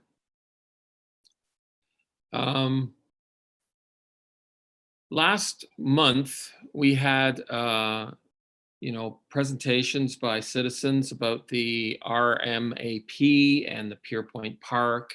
And there's definitely a thrust at the county to figure out truck routes. And we ourselves did a transportation master plan at the cost of $175,000 with ratings of what would be the traffic numbers in this area. And there's no mention about the transportation master plan here or how we are going to do the truck routes through this area. So are we not going to do as the master plan suggested, it already had suggested we'd buy this land, and then there would be a truck route to Highway 6 to relieve the pressure. So I'm just wondering why there was no consideration of that in these options. Because that was something passed by the total of council and it's a master plan. Brett, do you want to handle that? Yeah, well, I think the Colin can add to it. He knows more about the township's transportation master plan. But in terms of the scope of this particular study, it's a localized impact assessment that looks at the traffic specifically from this business park and the extension of Dixon Drive in particular. So it's got a narrower scope of focus, and it has a shorter term. So we're only talking about, I think, as far as 2031 at the latest in the traffic impact study here. Whereas I believe the connection that's in our transportation master plan that connects to the north of Fergus across to Highway 6 is more of a longer term project. Colin could help me out with that, I think. You want to add to that, Colin? Yeah, thanks, Mayor Linton. So the transportation master plan did look at growth and the growth projections within the community and how those are phased over time. And then it presented a number of transportation projects to kind of proceed in step with that growth. Certainly the route that Brett mentioned going to Highway 6, that's shown in the transportation master plan is a further out in the planning horizon. So it's, I believe, kind of out in that 2031 timeframe, as well as the one to the south that looks at connecting to Highway 6 to the south with a new crossing of the Grand River, kind of looking at that one in the 2041 or beyond timeframe. So these are long-term plans, long-term visions that will help us as we plan the community, reserve corridors for these important collector and arterial routes, but wouldn't be triggered necessarily by this project. Thanks, Colin. Councillor Ketchus, follow on. You clearly haven't answered the question, because the transportation master plan was designed because it realized, and it was put forward because we would have traffic problems. And so now that we've decided to make Highway 6 bike lanes, there will be more and more pressure under arterial roads. And this area of Dixon Road will be used as a bypass when it connects to the county roads. And I just don't think you've considered that. And you're saying you're only thinking short term. Well, that's exactly, it's too short term. Because if you have the large impact, then you design towards the short, including that. And then you don't have to all of a sudden think about it in the end, because you've already done the pieces that connect the whole picture. And this, I just found this like incredibly frustrating after we spend $175,000 on a transportation master plan. And then you're saying that it's only short term, this traffic study. It's a failure. It hasn't considered the large picture of how we're going to deal with traffic as we grow, because this piece in the industrial area is a key part of it. As we expand and the area might become bigger in the future, there'll be more trucks, more things, and where are they going to go? So my citizens are wondering, are they going to go up first line over the bridge and up there? So is that the answer for this truck plan because you haven't planned for it here. And in the interim, if you make this happen and it connects to the county road, they go up First Line and then they go to Dixon Road, there's a T at Dixon Road in Gartshore. And there's a jog there. I work there, so I go there every day. And I know that there's going to be a jam there. And so you haven't planned for that either. So like, and then there's Gordon Street, which with a question from the citizen came about the traffic and the turn, because the alternative to get to Highway 6 is through Gordon, which is a residential area. And you just haven't considered the traffic master plan. And this is a problem with this. It showed clearly in the master plan how you would create the pieces to connect for the future. And you just ignored it. And you ignored the traffic numbers because they thought of the bigger picture and they put the numbers, and they're quite large numbers. They're almost as large numbers as St. David Street when you drill down. They're about 2/3 of what that one is. And so I'm really, I just have to scratch my head on how short-sighted this is. I think I was all for this industrial park because I knew as part of the whole picture, it made sense to go to the First Line, connect it all up, get the trucks, be able to be not in the residential areas, but this hasn't thought about that. It hasn't thought about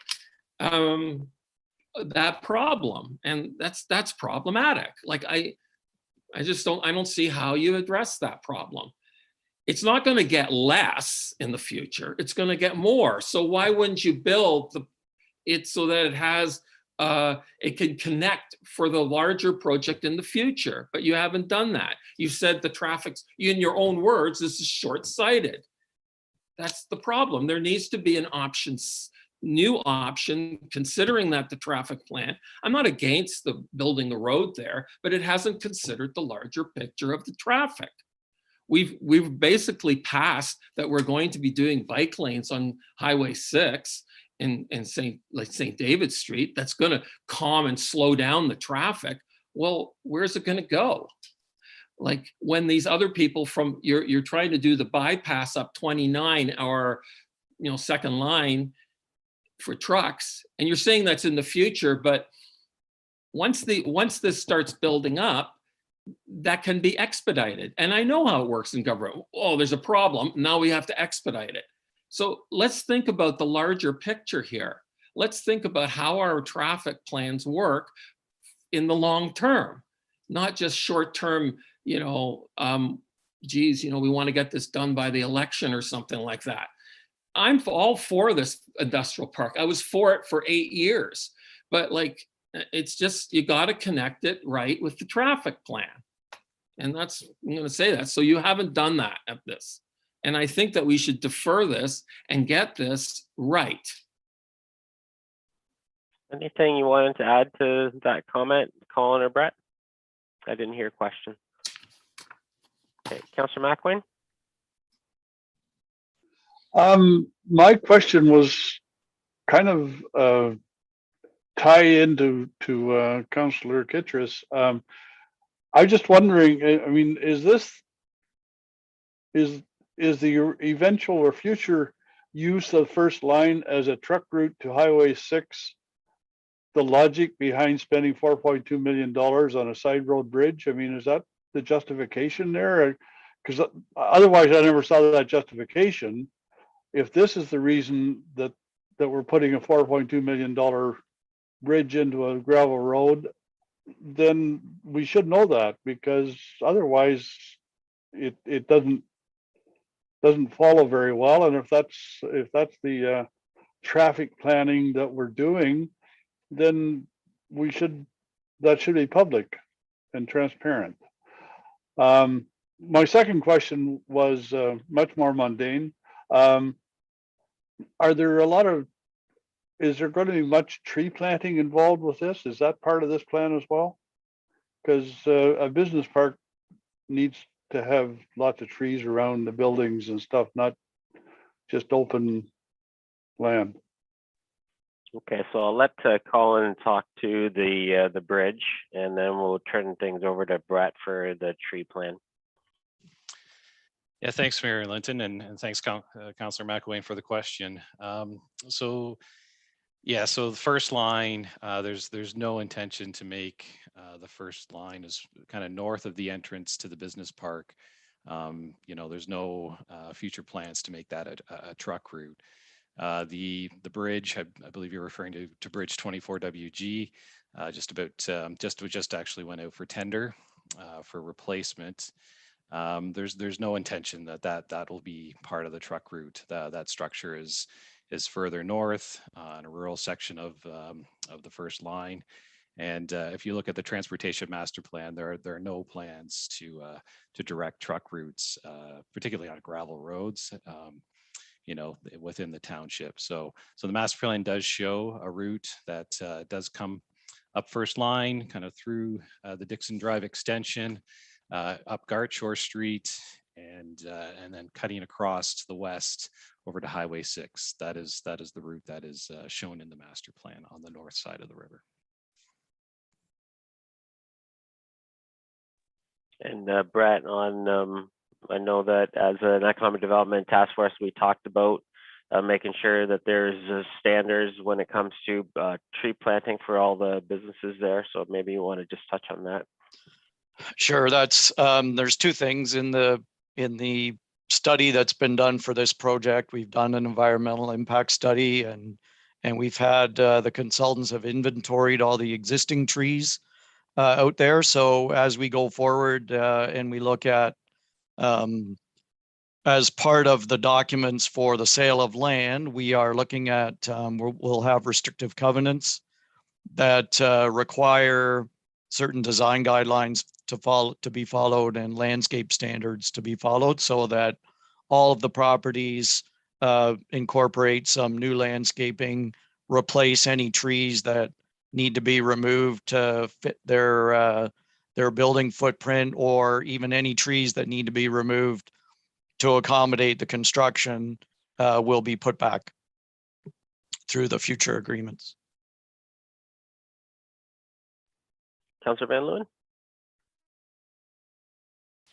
Thanks, Mayor.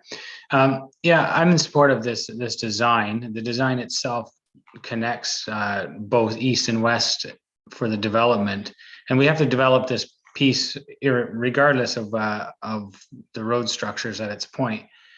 So I think that the design and the design standards that we've set will be good, especially looking long term with the curbs and the gutters. The traffic, I say we have the traffic study and we continue to work with that as we go, and it could be that possibly things do get pushed up based on the development of this industrial park, but yet we're at least following part of that plan. So I'm good with it. Thanks. Thanks, Councillor Van Leeuwen. Councillor Foster?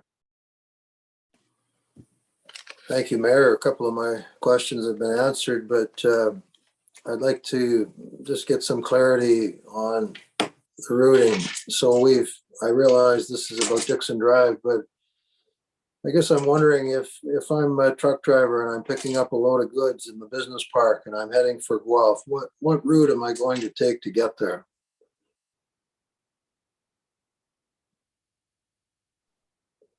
Brett, do you want to handle that, or I'm not sure where that question fits.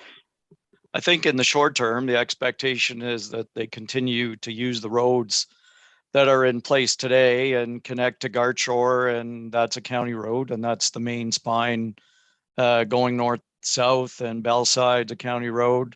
You get to Bellside, you have the choice of going east or west to either the Highway 6 or to County Road 29. And again, those county study recommends longer term improvements that will have to be implemented as well. But in the short term, that's what we expect.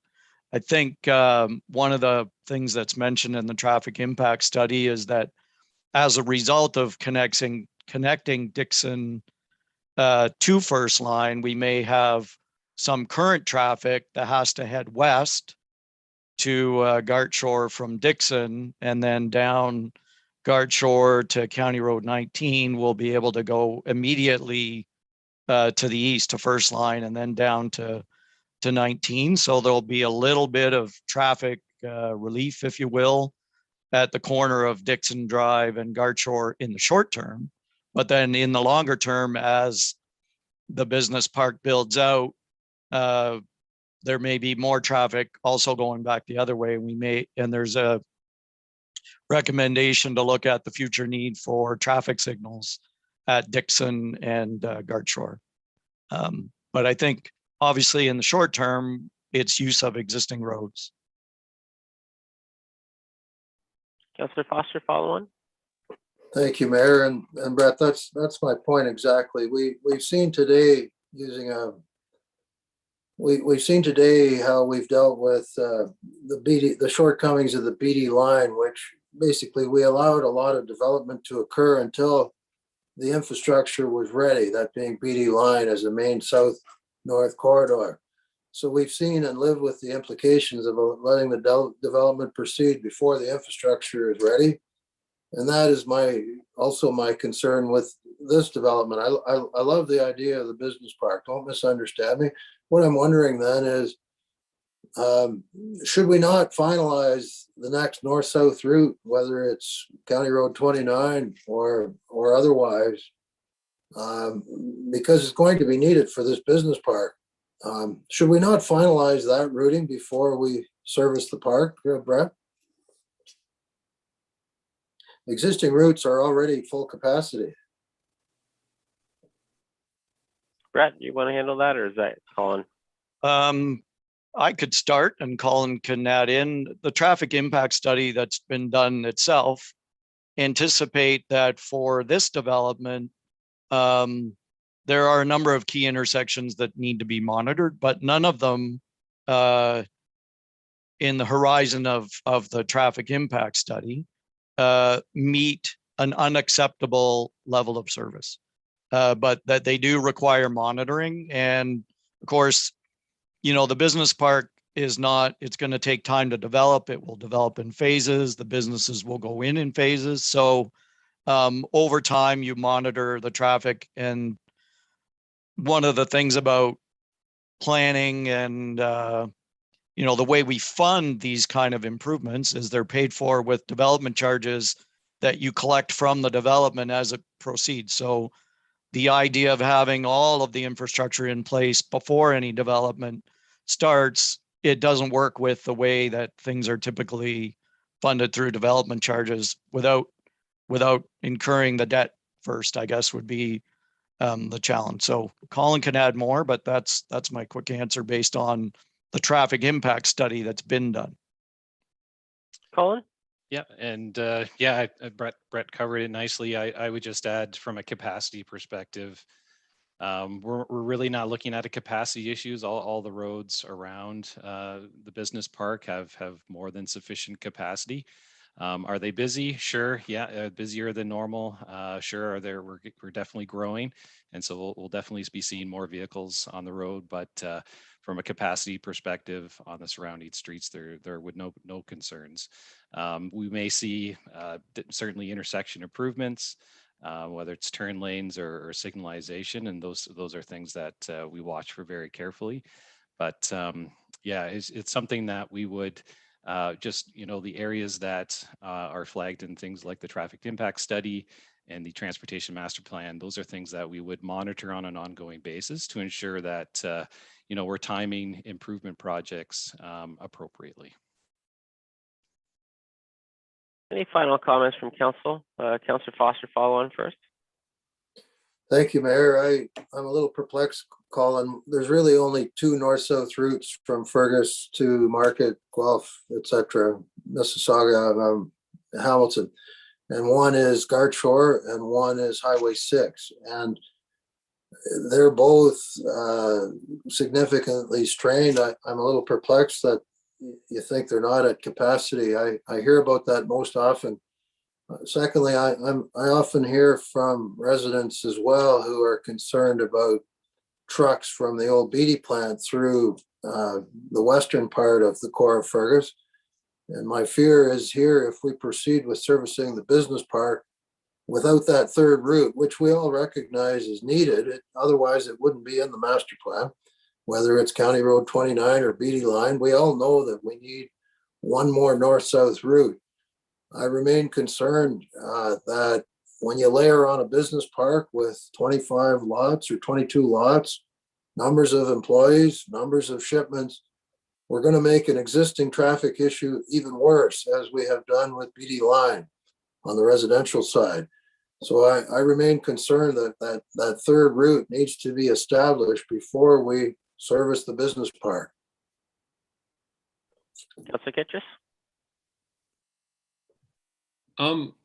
With this option, does that mean that the whole of Dixon Drive will have sewers and no ditches, like all the way to Garchor? And will that widen the road? Dustin, do you want to handle that? Yeah, for sure. So yes, just to answer your question, we're not going to be making any changes to the existing Dixon Drive. It will just be sewers, curbs, and gutters from the existing Dixon Drive to First Line. And maybe just Dustin, a comment on the width of the road. Yeah. So the existing Dixon won't be any wider, but the future extension will be a little bit wider than the existing, just to accommodate the multi-use pathway. Anything else from council? Okay, I will read the recommendation of the Council of the Township of Centre Wellington endorse the preferred alternative for the Dixon Drive Schedule B Class Environmental Assessment Study as outlined in report number PLN 2022-07, and that council directs staff to publish the notice of study completion for the Dixon Drive Schedule B Class Environmental Assessment Study in accordance with the requirements under the Environmental Assessment Act. Can I get a mover for that, please? Councillor Dunsmore, second by Councillor McCray. All in favor? Opposed? And that carries. Thank you very much, Dustin, for joining us today and for the good work to you and the team. Also wanted to do a quick shout out. I see that Dawn Valerie's on the call. Quick shout out to the Economic Development Task Force and all the work that went into this design. This is gone and they've had a discussion about this already. So appreciate Dawn for you joining the call today and all the work that the task force has done to try to balance our growth between residential and commercial to bring jobs to Centre Wellington. So thanks. You're welcome. Moving on to a heritage permit for 75 Millville Street in Elora, and I'll turn it over to our senior planner, Mariana. Thank you, Mayor Linton. Through you. This report before you is for an application for heritage permit to alter the designated heritage property at 75 Millville Street in Elora. It's also known as the Elora Center for the Arts. The application will include removal of a small one-story rear vestibule and a large addition on the north and west facades of the northern portion of the building closest to Church Street. The addition will house an atrium, accessible washrooms, coat room, loading entrance, storage, and renovation of an existing staff kitchen. Current photos and future plans and renderings are attached to the report and can be put up on the screen if needed. The Heritage Act requires consultation with the Heritage Committee and a decision by council since the property is designated. Heritage Centre Wellington was therefore consulted on the application at its meeting on February 15th, where the applicant and architect attended to present the application and answer questions. The committee reviewed the application and concluded that it generally meets the generally accepted heritage guidelines and principles, and therefore made a recommendation to council to approve the application with 4 conditions as set out in the report, which relate generally to the documentation and method of alteration. The heritage permit is the first step for this project, and any additional planning and building approvals will be processed subsequently. I believe that the applicant representing the Elora Center for the Arts, Leanne Carter, the director, and also Marie Shelley from SRM Architects are here as well to speak to the application and answer any questions. So perhaps I can turn it over to them, but I'm also happy to answer any questions now or after their presentation. Thanks, Mariana, and welcome Leanne and Marie. And I'll turn it over to Leanne if you have anything that you wanted to add to this exciting project. I don't know that I have anything to add. It's all sort of in the documents. I will say that we've worked extensively with SRM to ensure that materials and design complement the neighborhood and don't overwhelm the existing heritage building, and that it's a soft touch to the existing heritage building. I don't know that there's anything additional unless people have questions. Marie and I would be happy to answer any further questions at this point. That sounds great, Leanne. And so I'll turn things over to Council for a minute and see if there's any questions, comments from Council, starting with Councillor Foster.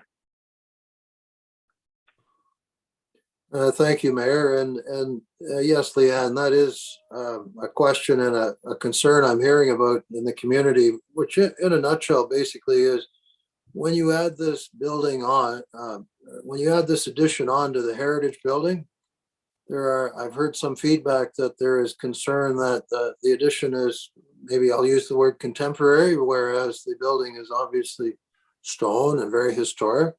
So I just wondered, for the benefit of those that have raised this, Leanne, could you tell us with more clarity, how exactly will you maintain the heritage of the old building with this somewhat square, angular addition with and so on? Can you give us some more detail on how you'll maintain the heritage while adding on?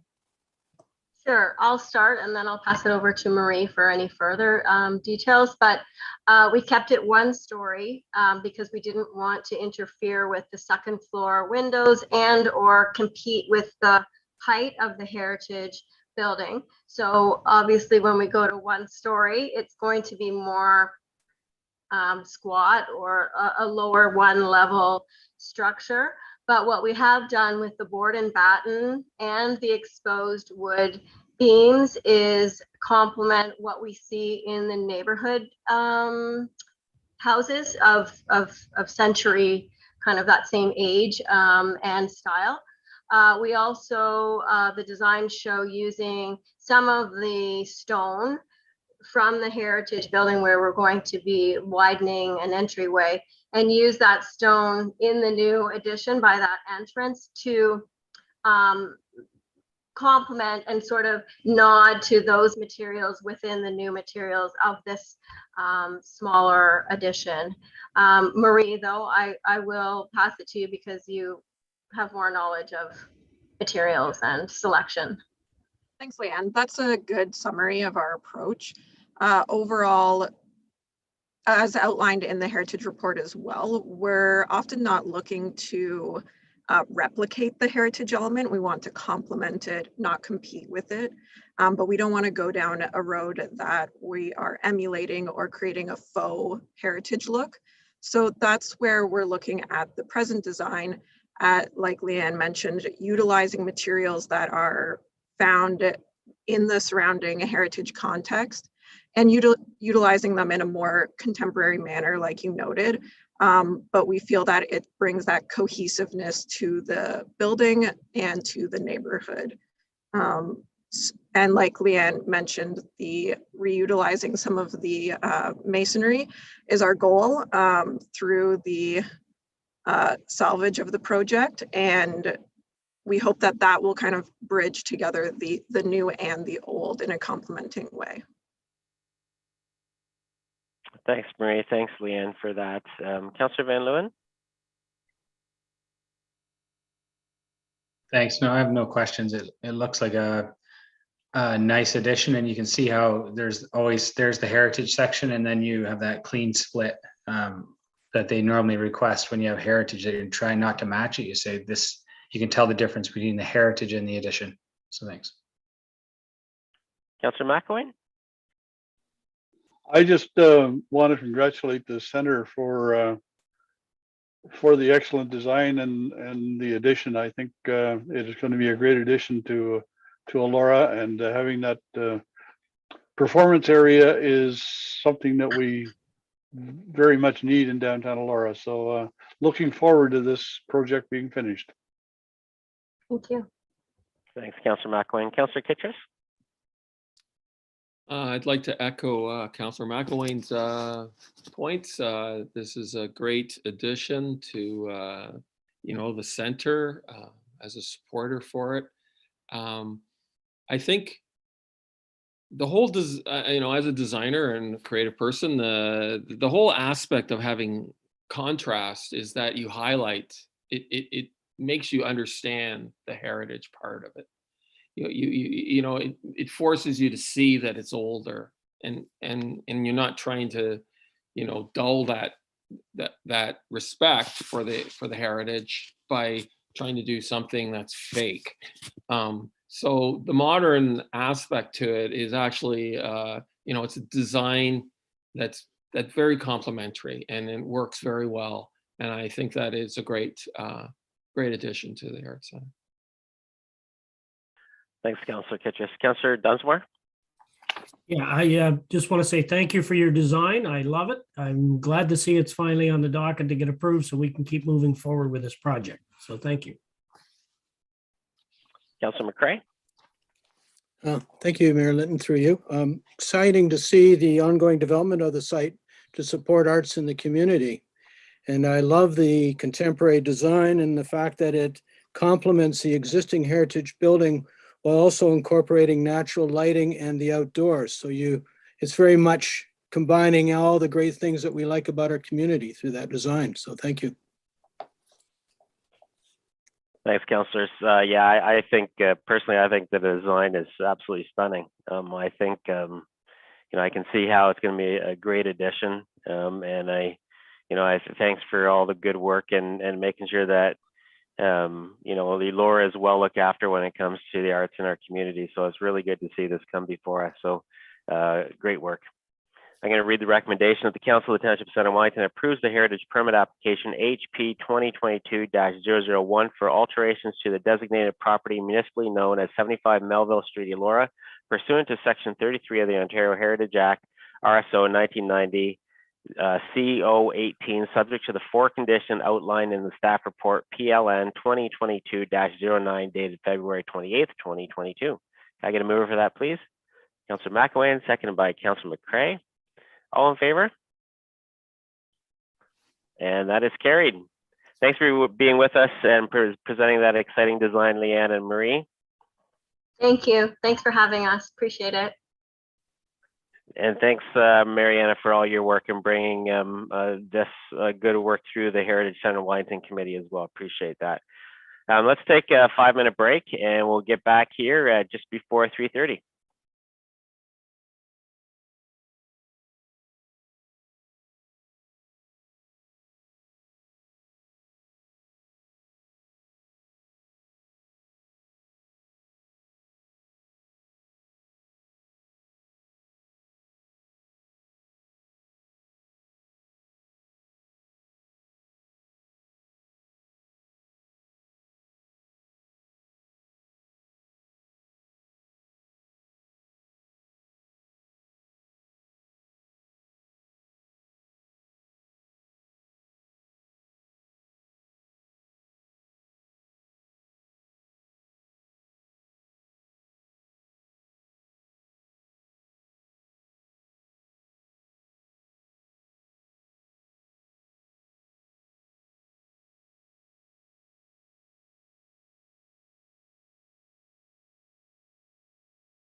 Okay, it's 3:30. We'll get back at it here. We're on item 11.3, a zoning amendment for 7137 7th line, former West Garra Fraxa, and we have a report again from our senior planner, Mariana.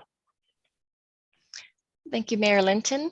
Through you, the subject of this rezoning application is the property at 7137 7th line. It's just south of Side Road 25 in the former Township of West Garra Fraxa.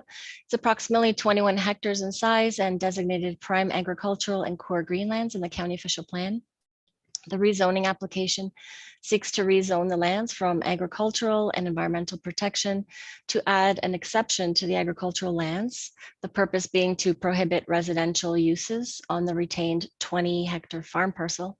This is a requirement of provincial and county policies for farm dwelling surplus severances. The associated severance was conditionally approved by the county through application B3021.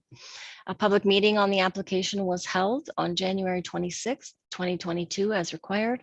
No oral or written submissions were received from the public for this application. County comments were received stating no objections to the rezoning.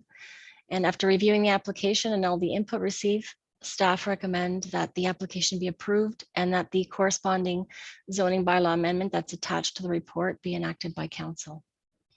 And I'm happy to answer any questions. Thanks very much, Mariana. Let's get this recommendation on the floor first. The Council of the Township of Centre Wellington approves rezoning application RZ08/21 and that the appropriate zoning bylaw amendment be given 3 readings. Mover for that, please, Councillor Dunsmore, seconded by Councillor McCray. Any comments, questions about this? Okay, all in favor? And that is carried. Thanks, Mariana. Moving on to zoning amendment RZ11/18, correction to the EP zone, and we'll turn it over to our Managing Director of Planning and Development, Brett Salmon. Thank you, Mayor Linton. At our last meeting on January 31st, 2022, we passed a zoning amendment 2022-02 that zoned land for the Pasture Edge subdivision in Inverhaw. And after the notice of passing of that zoning amendment went out, a couple of residents who received the notice that live on Inverhaw Road contacted staff and said that based on the zoning schedule, it looked like there was a residential lot being created off of Inverhaw Road because there's R1A zoning applied. And we went back and looked at the zoning schedule that was passed and all the staff reports and the environmental impact studies. We realized that that little piece that the bylaw made R1A was intended to be EP zone. So we're correcting that with this amendment, just on the little bit that that should have been EP, and the rest of the bylaw, the appeal period cleared and it's come into effect. So we're just making this amendment just for the one small piece that that should have been EP, but was inadvertently zoned R1A.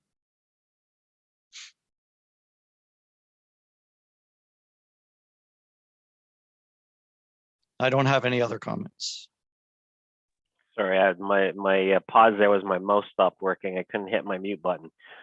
Thanks, Brett, for that. I'll get the recommendation on the floor that the Council of the Township of Centre Wellington give 3 readings to a bylaw to amend bylaw 2009-045 as amended by bylaw 2022-02 in order to change the zoning of lands to EP.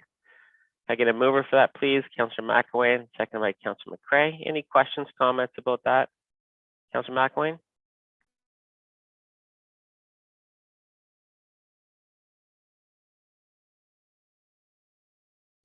Sorry, I had the same problem as you finding my mute button. I just a question, Brett. I had asked if you would be sending out a new notice to the local residents with this change in it, so that everybody will be aware that that it has been rezoned to EP. Yes, there will now. There'll need to be a notice of passing go out that relates specifically to this amendment. So the same people will get the notice. All in favor? And that's carried. Thanks, Brett. On to 11.5, extension of advisory board members for Victoria Park Senior Center. And we have a report from Dorothy Smith, our manager of community development, festivals, culture, and tourism. Welcome, Dorothy. Thank you, Mayor Linton, through you. So I'm bringing a report today as a result of our Victoria Park Senior Center board members.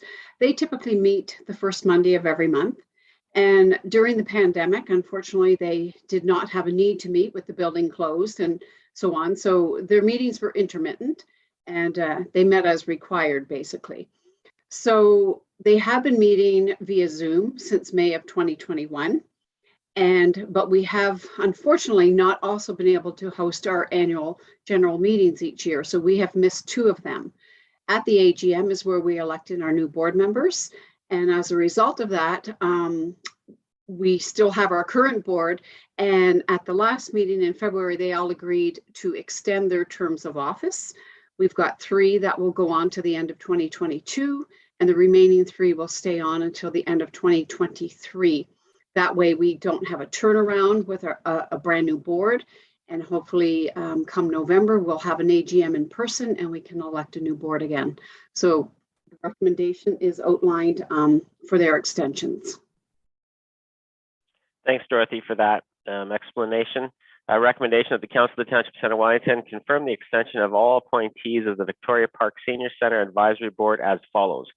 Brian Osman, term end 2022. Mary Bird, 2022. Jerry Jamalchuk, 2022.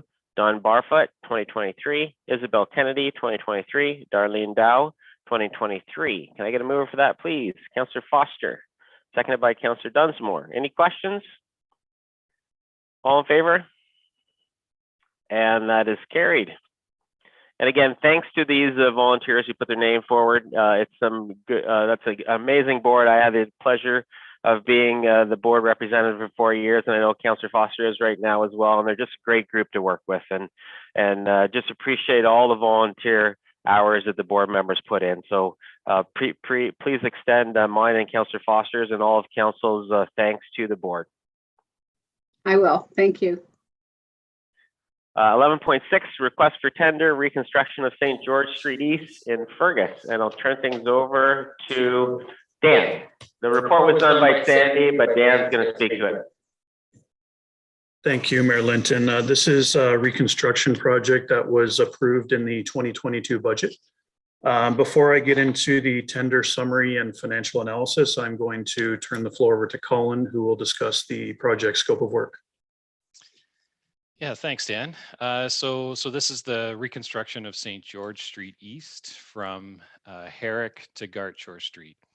And so it's commonly referred to as the 400 block of St. George Street. And it also includes about a 40-meter section of Herrick Street as well, just south of the St. George Street intersection.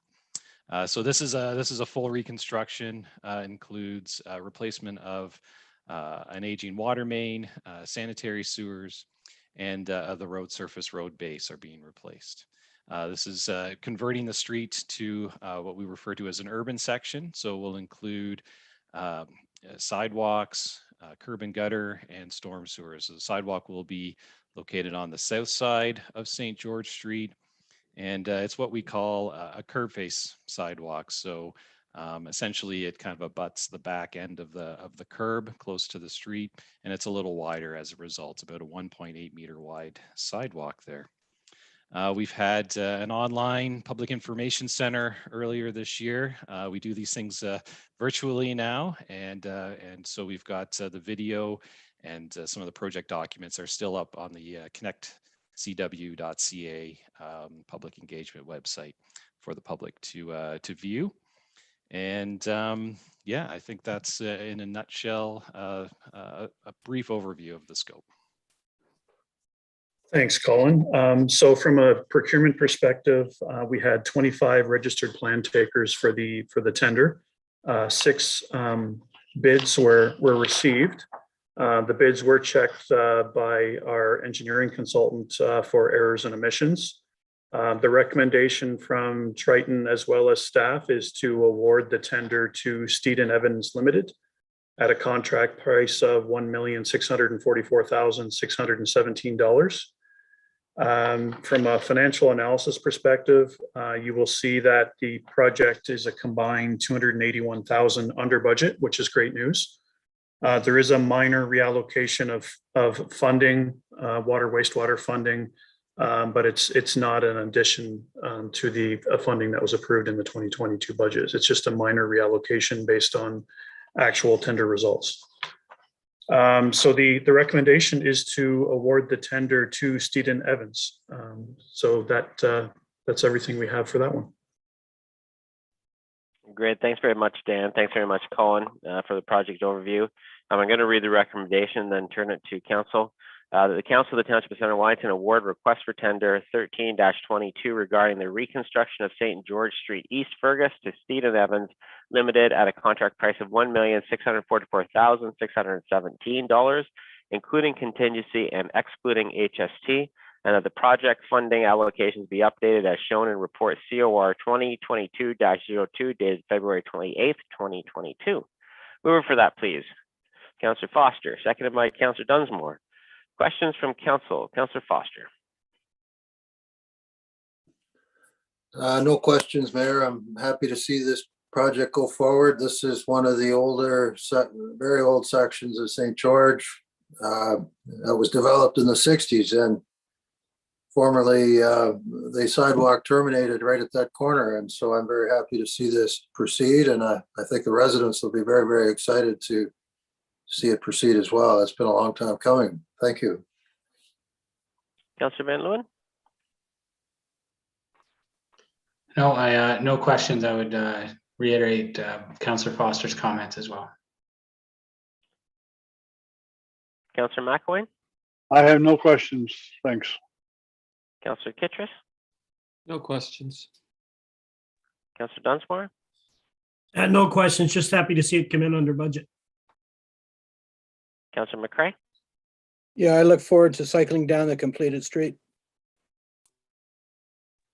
All in favor? And that's carried.